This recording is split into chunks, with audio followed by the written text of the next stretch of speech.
Skye Squad, we are back in the building and we got to talk Love and Marriage Huntsville. It says season 8 on the TV and it says episode 2 and the title is Martel All Interview. Okay. So, as you guys know, we're going to get into our rating of the episode and then we're going to get into the tea of it all because there's a lot to discuss. Let me know what you guys would rate this episode on the scale of 1 to 10 and tell me why. And then I will tell you right after a word from the sponsor of today's video. So let's get into today's sponsor. FreeCash.com is a website where users from all over the world can sign up for free and earn money online. It's super easy to do. All you have to do is complete tasks like downloading apps, playing mobile video games to a certain level, watching videos, completing surveys, and more. And here are some fun facts. Free Cash has paid out over 44 million to its users. With over 15 million users worldwide, more than 20,000 people earn money on Free Cash every single day. Payouts are instant unless otherwise noted. And with more than 40,000 positive Trustpilot reviews, this is a site that you can trust. Here's what you need to do. You're going to pick an offer. You are going to download the game. You are going to complete the survey. You're going to do what it asks you to do. Then, once you complete certain tasks within that offer, then you become eligible to receive your payout. It's as simple as that. So if you're looking for ways to make extra money, this is the thing for you. All you need to do is go to freecash.com, sign up, set your account up, and then start picking your offers. And then share it with a friend. And with that being said, let's get back to the tea. All right, thank you guys for being so supportive of the sponsors. It really does help the channel. I super appreciate all the love and support. Tap down in the link in the description of this video. All right, so I first need to start off by saying happy Mother's Day to all of the moms out there. You know, listen, I just think that it's a special day. I'm super excited. I'm going to be heading to Carlos King's podcast so that I can get the tea on what's going on with these folks down here in the DC area. And I want to shake a little tail feather too. So I hope the DJ is giving me exactly what I need. Okay, so happy Mother's Day to all the mothers. Thank you for taking the time out of your day to watch this video. I super appreciate your love and support. And a lot of you guys have come to feel like family at this point. So I just must acknowledge that before we get into what we got to get into. All right, so we got to do some talking. So on a scale of 1 to 10, I'm about to rate this episode. I'm going to give it a 9.9. And I'm going to give it a 9.9 because I felt like, similar to last week, it was on fire, okay? The episode to me was on fire. I have never seen a reality TV show do what Love and Marriage Huntsville is doing. I'm talking breaking the fourth wall in ways that absolutely make sense. I think it adds an element of excitement to the show. And it's just feeling like stuff we just don't normally see. And I hope that they continue to push the envelope like this because I feel like it's taking reality TV into a new direction in terms of how it is produced, okay? Now, let's get into where we need to start with the episode. Oh, my rating is, I give it a 9.9, but I would have gave it a 10. But I did feel like I wish that Destiny was a bit more included in this episode and less of a spoken of factor, right? Like, what is she doing right now? It would have been nice to kind of juxtapose some of these scenes with maybe what she's got going on at home, or, just kind of seeing her maybe sit down with I don't know, one of the ladies. Who knows? I don't know. It just to me felt like there was so much talk about Destiny in this episode that I do feel like it would have been nice to see her on the screen. That's just me from a production standpoint, right?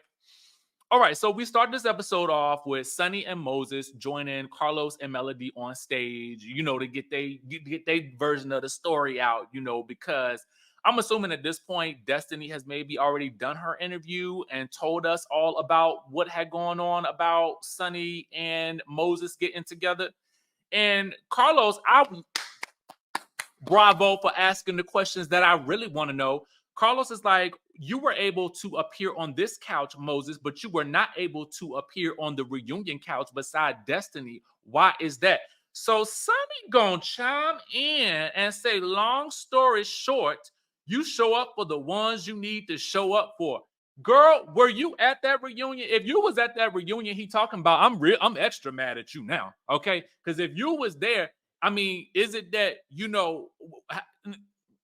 girl, like, you should not even be answering that question, to be quite honest with you. Because let me find out that you was there. I mean, I ain't going to do nothing, but I'm just saying, I'm just going to be extra mad, okay?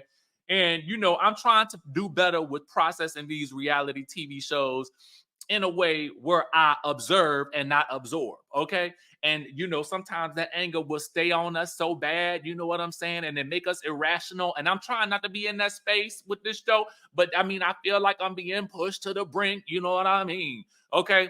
So anyway, I'm like, what in the world? And Mel's commentary throughout this whole exchange was perfectly spot on, okay? It's a lot to go from being behind the camera to now being in front of the camera. But I have to wonder, is this where Sunny always wanted to be? And is this where Moses always wanted to be? Because I got some things to think about with him too. Okay. So your Carlos basically confronts her like, yo, you were a producer having to have the talent tell you all of their business. Okay. That's I mean, it's true. When you have a producer assigned to you, they know everything about you. And that to me is what makes this feel like, I don't know. It just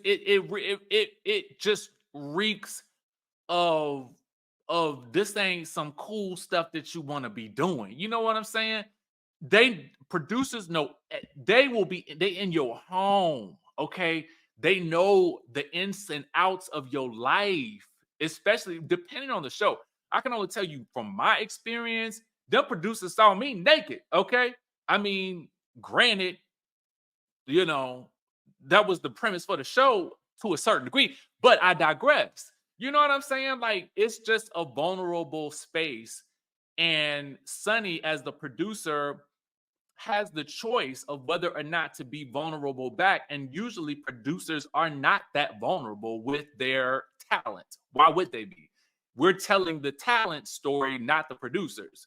So it's an interesting dynamic. And I just feel like it feels like it's a dynamic that was taken advantage of, personally. Anyway, apparently Destiny introduced Sunny to Moses from Destiny's perspective. This is what they were saying. And Destiny had reportedly said that Sunny was telling her to, girl, leave him. All the meanwhile, Sunny was gitchy, ya, ya, da, da. Mocha chocolate, e. Come on, Moses, ya, ya, ya, ya. Real lady mama. I feel like, I mean, it's just interesting, man. It's just interesting. Like, was Sunny looking at Moses all this time through Destiny's lens, thinking, that my husband, you don't know it, but he mine. You might have had him once, but I got him all the time. And was Moses looking at Sunny like, that's the key to the top right there. Destiny, whoop, you ain't even on the show no more. Over. Moving on. Anyway, so Sunny says, Sunny gets an interview. Sunny gets a confessional, y'all. Sunny says she got the nerve to say, oh, this is a lot. The people booing and whatnot and hissing at me in the audience at this podcast. Girl, what did you expect? did you expect the welcome wagon? I mean, did you expect? I mean, what did you expect? I mean, listen, girl. Okay, like what you want? What you thought was gonna happen? That was gonna be cheering for you? You know? Yeah. No. Anyway, is at this point that Sunny, and we talked about this in an earlier video. Sunny said she never confided in you know, Moses. I don't think we talked about this part, but we talked about the next part. Sunny says Destiny never confided in her about Moses. Now I'm gonna have to ask Destiny that myself. I'm gonna have to get her on the on to the down to the interview because I got a lot of questions, and I might have to get Sunny and Moses down to the interview too because I got questions for them as well. So Carlos asked how they even met then. If you ain't meet him through Destiny, how y'all meet? Now, Moses claimed that he met Sunny at an event a friend of his was throwing. Now, this was apparently at the same time that he was dating Destiny. And I'm like, well, did you tell her you met her producer? And so he said that him and Destiny ended on January 3rd of 2023. I'm hoping I got these dates right. I was writing and typing. I'm typing and watching and typing and watching. And so he ran into Sunny on January the 12th. But he claimed they didn't start dating until July. And that's when he got her number. And then, no, they started dating in August, but he got her number in July. Melody, again, in her commentary, is spot on. It's sounding real gray to me. Carlos says, well, when did you and Destiny break up? Moses said, we never broke up. You know what? The girl didn't even know y'all was broke up. This is sounding real trifling to me. Anyway, Carlos said, did Destiny even know it was over? Moses says, we both knew it was over. And at that moment, it was at that moment that I knew he won't no good in my eyes. Okay, that's my opinion, at least in regards to this situation. I try to tell y'all that I try to judge, really not judge per se. I mean, I can be a little judgy, but I try to look at these people's actions and not necessarily label them as a person. I'm just saying that the actions it's giving don't you know no good. It's giving me that type of vibe. So apparently at this point, then he calls her unstable. And he was helping her through all that. And they broke up because it was long distance and she was traveling and going to award shows and hanging with other people and wasn't consistent with being the woman that he wanted to be with. On the one hand, you saying she unstable. On the other hand, you saying she popping, she popping. Which is it, friend? Which is it? Maybe it's both. Maybe in his eyes she was unstable. She was an unstable award show attending. Wasn't woman enough for me type of girl. Okay. Sunny then says in her interview, Sunny is just full of gall, y'all. She says that Destiny didn't know how to take care of her man because she was too busy trying to take care of her career. I mean, well, dang the woman for trying to support herself and her family. Dang it. I mean, ooh, the nerve of that woman to sit there and think she should have a career and not cater every moment of her life to that man who's obviously out there being ripping and running through the streets. Because later on you're gonna tell us that the man was dating other women while he was with Destiny. And if you knew that, did you tell Destiny? And you calling Destiny a side chick, but Destiny a side chick, you the chick on the side, watching her from the side, looking at her man from the side, looking at her be a side chick, not knowing she's a side chick, as her former producer, booking her for shows, not telling her she a side chick, but you on the side chick, and you are watching her be side chicked. Makes sense to me. Carlos confronts us like, well, you're a producer. You didn't want to give her a heads up or nothing like that.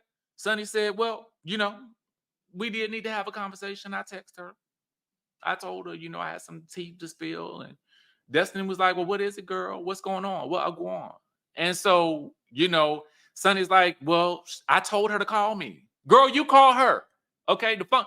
Listen. Okay, yeah.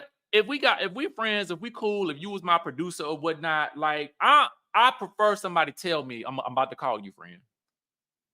But if we cool like that and you call me, I mean, I'm gonna pick up the phone unless I'm busy. So like, why you ain't just pick up the phone?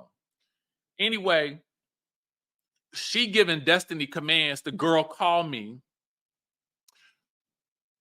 Probably while she's sitting there with Moses stroking his hair and ego. And Destiny is like, what's up? So she tells her, me and Moses are sitting in the tree, Kissing. And then wonder why Destiny ain't respond. Girl, what, what you thought she was gonna do? Congratulate you? Is that what you was expecting? Like at that point, I'm sure Destiny is sitting there feeling hurt, betrayed, distraught, destroyed, and looking at herself like, I cannot trust this woman. And now this woman has been to my home. She knows all of my secrets and all of my tea. And now she also, while she knows my secrets and my tea, she also knows my man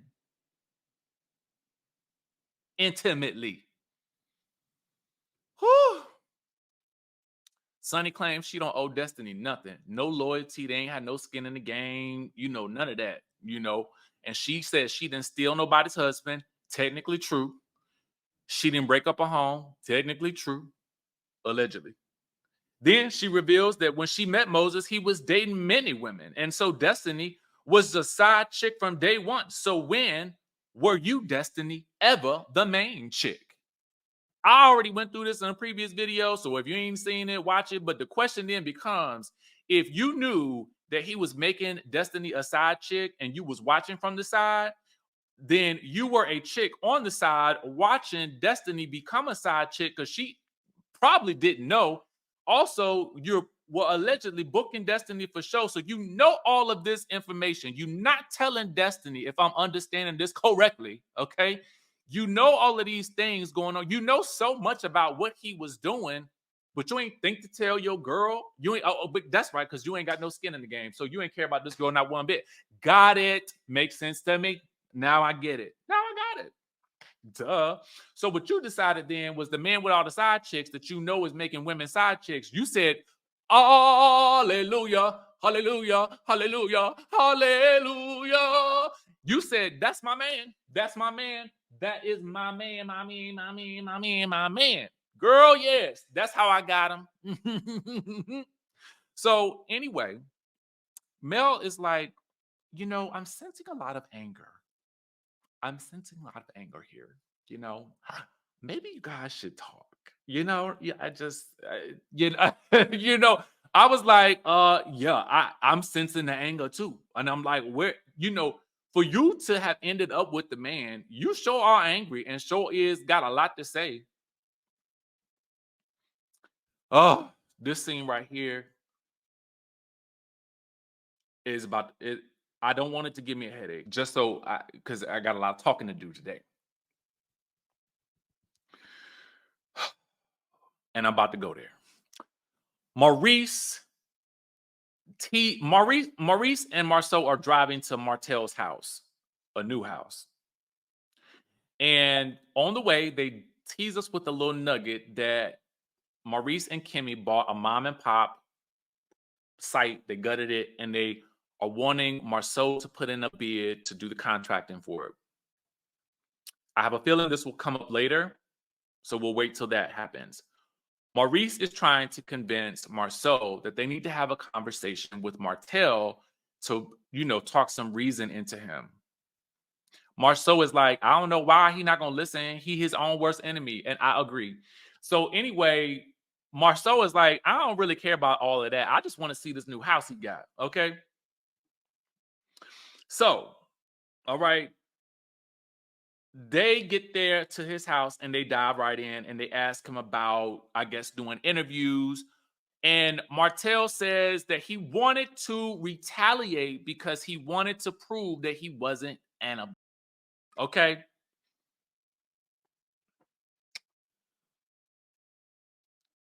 All right. Oof. I could start here, but I'm not. I'm gonna wait. He then goes as far to say that us nice guys get the short end of the stick. If you are finishing last, it is because you are taking intimate moments with your wife and you are weaponizing them and then adding insult to injury. Then you are taking that information and you are allowing other women to see it, other women being said woman who you actually had an affair with. Then I'm definitely not going to consider you the nice guy that is finishing last. If you are finishing last, sir, it is because of the actions that you continue to take that make you come in last place.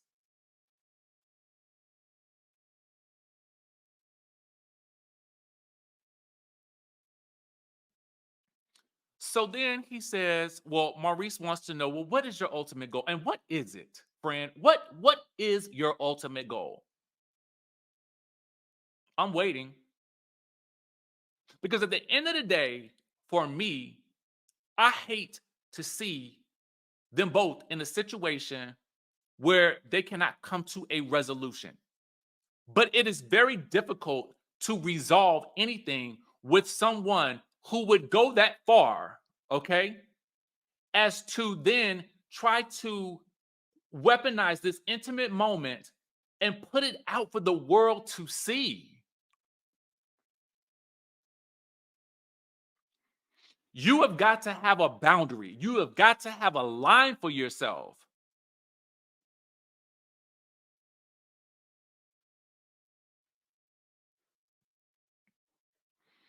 So Maurice has asked, what's your ultimate goal? They basically then get into a discussion about the fans and, the fans who follow Melody. I'm assuming that they're just talking about the millimeters without saying that, okay? And that he should not respond to them. And Martel says something very key here. He says it's not about the fans.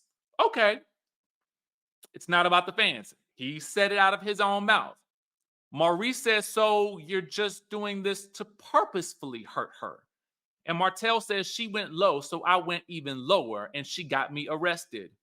No, sir, you got yourself arrested going so low that you did something that was an arrestable offense. That is why you were arrested. 1 + 1 = 2. It's not that difficult. And I feel like his failure to ever acknowledge that he is doing something wrong and has no limit to the depths for which he will respond is it feels dangerous to me. And I just think that you got to have a place where you're not going to go. Like bro, you got to have that place in your head where you're like, this is a place I would never go. It's got to be that at a certain point. It's got to be that.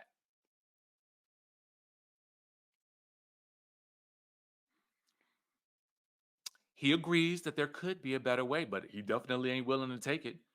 Marsau is over this conversation. They keep trying to tell him, you're going to ultimately look like the bad guy. And pretty much that's what's happening. And he says they act like they don't understand. And he makes it seem like he's the only person in the world that's ever been through a divorce. Martel basically tells Marsau, you full of ish. And Maurice tells him, basically, he gives a great analogy. He says, you're currently in a race to the bottom. You're in a race to the bottom. And the actions that you're taking, you're gonna keep digging and digging and going lower and lower until you end up in, what's left down there. Martel basically says this. He says, y'all are giving advice that the ladies want to hear. And I'm thinking to myself, you have lost such, you have become so embroiled in your battle to win that you have failed to recognize that you have gone too far. And so as a result, that is what happens. That is what leads to an arrest, is going so low that you would risk it all to get revenge or retaliate. And you got two men who are trying to tell you it's about keeping you out of jail, but you think it's about the women.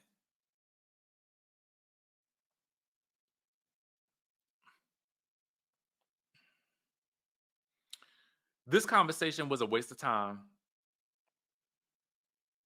It was a waste of time. Marsau knew it was going to be a waste of time going in. Maurice didn't know. I knew. The world knew. I think everybody. Listen. He just not getting it, and I can't understand or fathom for the life of me someone who could be that not self-aware. Like, you cannot see how your actions are doing yourself more damage than it is good. I can't. So Stormy stops by Kiki's. Speaking of not being able to accept or take accountability, Stormy stops by Kiki's house, after it has been reported that apparently Kiki has been spilling tea to the blogs. Apparently, also, she told Amin about the accusations that Letitia made about them two cheating on each other or something like that back in the day. And, who cares? Because that ain't really what this conversation is about. Stormy dives right in about Kiki leaking the details, and Kiki felt sabotaged by everyone in Houston. The trip for which she actually really wasn't invited on in the first place. And she felt sabotaged by everybody but Stormy. And she felt some type of way about Melody. So she came home and she bent it to her mama. And then Miss Mama thought she could trust the bloggers and told them what was going on. Was Miss Mama on last season? I mean, and if it wasn't her mama that did this, and Kiki, if you are shelling all this blame on your mom, actually no, I don't even care if the mama wasn't. If your mama was running around talking to the blog, you are still responsible. Okay, you are still responsible for spilling tea that that could potentially end up out there in the streets. Here's the thing: if somebody I know this. I ain't even on the show. If a cast member or I experience something or I have been to a cast event before, and this has happened to me, and I see what's going on, and I sign my release, I don't tell nothing to nobody. I have people that tell me stuff about shows, but I know not to say nothing. Okay? So if you are telling people about what's going on in the show without the disclaimer, don't say nothing to nobody, then also that still makes you responsible for your mama even leaking that information out there. It just is what it is. You got to own that. And Stormy is trying to have this conversation. It's like, girl, Stormy don't believe her. Okay, Stormy then went to bat for this girl. Stormy now looking crazy because she went to bat for you, and you to run out here in your feelings, talking to people and telling your mama things, and your mama running around. And I don't even want to talk about an elder mama either. But at the end of the day, I just feel like because we here, now we got to talk about it. Okay, sorry to you, mama. I am so sorry on Mother's Day. Okay, now you catching a stray on Mother's Day. Lord have mercy, Lord forgive me. But I got to talk about it because it happened. So anyway, Stormy has to basically use flattery to get Kiki to realize the truth by telling Kiki, girl, you one of the smartest people here. And Kiki, yes, I is. You right. I am smart. It was me. It was me. It was me in the library with the candlestick. That's a Clue reference for y'all that don't know. That was not. It was a reference, an analogy. Okay, just a metaphor, something like that. That's just me. Just let you know. For those of you guys who are new here, we do tangents around here. Okay. Anyway, after Stormy finally convinces her to take a little bit of ownership, Stormy's like, I gotta go, but she don't believe nothing that girl got to say. So anyway, Kimmy and Letitia meet for lunch down to the bakery. I don't know. Letitia don't know it, but it's to interrogate Sunny. Now, I think she should have told Letitia that because Letitia like, girl, why you have me here with this child? I know I'm friends with Destiny. I forgot the Scots went to Cape Town. Yes, that's y'all know that's my second home. Okay, so listen, I wants to hear about that trip. Anyway, all right, so they get into Carlos's show, and Sunny stops by, and she is blessed, y'all. She is blessed and highly favored, Hercules. And they get into Carlos's podcast, and she didn't like all the comments and the yelling. Oh no, gosh. So Kimmy is like, well, girl, Destiny is our girl. So what's up? Is it true? And Tisha's like, duh. Yeah, it's true. And it's trifling. You're the person she confided in, like, you're the producer. And then Letitia's like, I mean, could the producers be sleeping with one of our husbands? I mean, oop. It's about professionalism. And Sunny's like, I don't want y'all men. I got one. I found one with some side chicks. Anyway, Sunny says she started talking to Moses a year after she left the show. And the girls thought that Sunny and Destiny was cool and pursuing a friendship. And Sunny's like, she won't know if she wasn't a friend of mine. Okay, Kelly Price style. And so Sunny says at the end of the day, you can't help who you fall in love with. Okay. Yes, girl. Y'all fell in love in a hopeless place, in the hopeless of places. Okay. And so then she says he pursued her. And when he first started coming after her, she rejected him. Yes. Because I hadn't lost my scruples at that point. Then she wondered if he could be the man of her dreams. The man with all the side chicks. Yeah. That's my dream boat. My dream boy. Dream boys will never leave you. No, no. And all you've got to do is dream. And next thing you know, you got a man named Moses. So anyway, she says Destiny said they stopped dating 5 months beforehand. And I feel like that really does speak to Moses also, if you ask me, because it kind of makes me wonder, like, what was he eyeing Sunny all this time? Like, you gotta wonder that. And then she says she tried to reach out to Destiny, and she couldn't sleep well if she didn't at least try to have that conversation. And Kimmy's like, ding, ding, ding, Shawnee. Well, why would you think that you wouldn't be able to sleep well? Because somewhere in your spirits, you knew it was an unfavorable situation. So Sunny does admit it might have been, I don't know, it may not have been savory. I don't know. But, they didn't want to blindside her when they made the marriage post. You know what I mean? And Kimmy and Letitia like, girl, well, we was blindsided. So why wouldn't she be? And Letitia is like, I don't know, girl. You just didn't seem like the trifling type of, girl to me.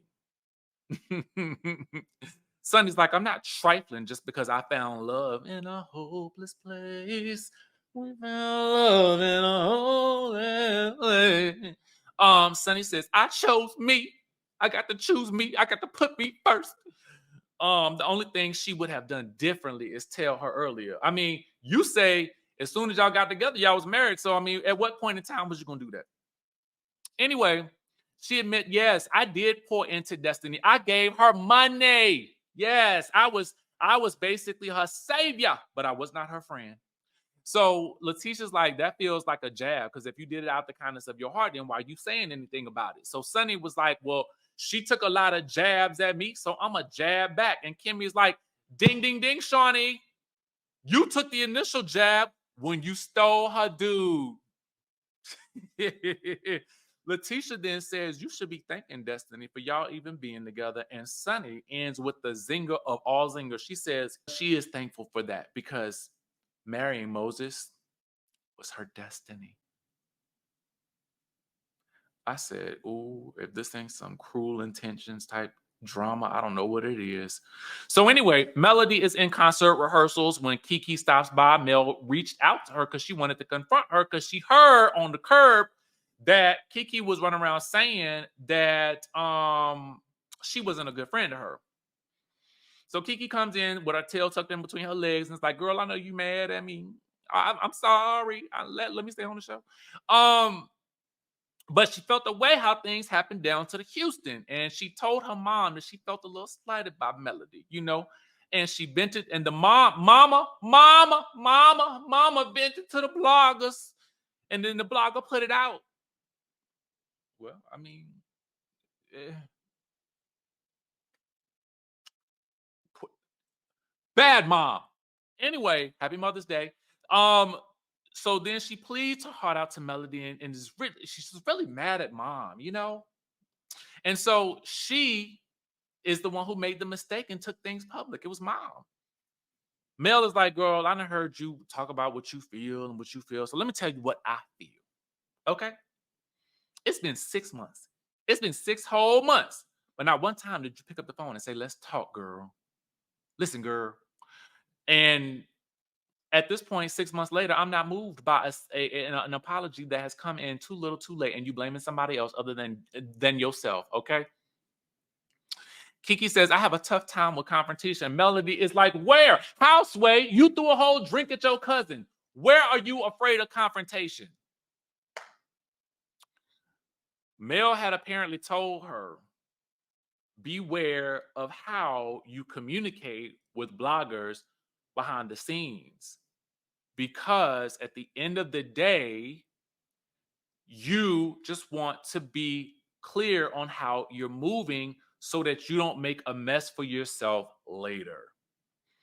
Mel then breaks the fourth wall, which I am loving on this show.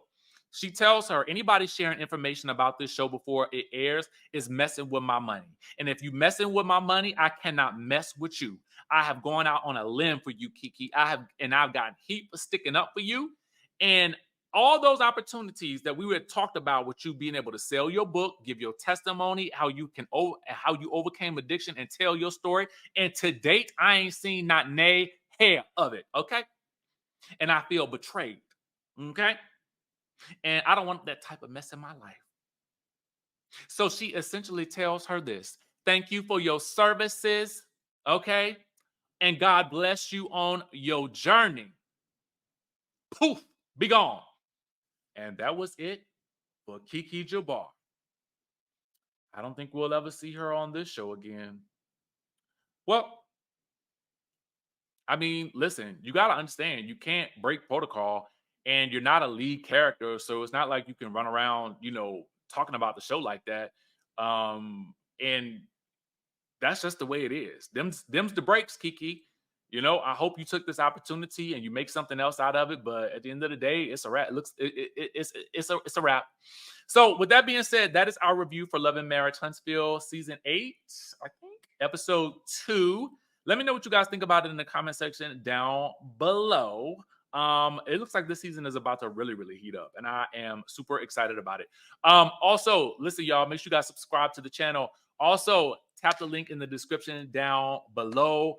Freecash.com is today's sponsor, and we want to make sure that you guys are able to earn some extra coins. All right.